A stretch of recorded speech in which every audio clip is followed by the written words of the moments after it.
আরে আমার সুন্নি ভাইরা, ওই মক্কা তো মক্কা ছিল না, ওই মক্কার নাম তো মক্কা ছিল না, ওই মক্কার নাম ছিল বাক্কা। বাক্কা আমার আল্লাহ তাআলা আমার নবীকে মহব্বত করে আমার নবীর মিম দিয়ে ওই বাক্কাকে আমার আল্লাহ মক্কা বানিয়ে দিয়েছে। জোরে বলি সুবহান। মক্কার নাম কি ছিল? এখন কি? তো মক্কার যদি আরবিতে লিখতে যান ফতমক্কর কি?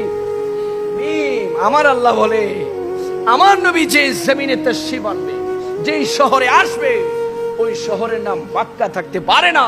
আমি আল্লাহ আমার নবীর মুহাম্মদের মিম দিয়ে ওই শহরকে মক্কা বানিয়ে দিয়েছি। যদি বলি সুবহান। আমার নবী গিয়েছেন মক্কা ছেড়ে মদিনায়। সুবহানাল্লাহ।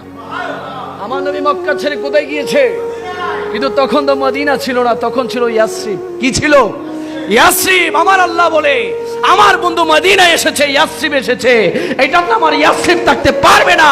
আমি আল্লাহ আমার নবীর মিম দিয়ে ইয়াসরিব থেকে মদিনা বানিয়ে দিয়েছি। জেনে বলি সুবহানাল্লাহ।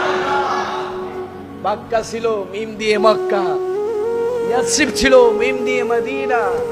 আমার নবীর নামের কারণে আল্লাহ এলাকার নামও পাল্টিয়ে দেন। জেনে বলি সুবহানাল্লাহ।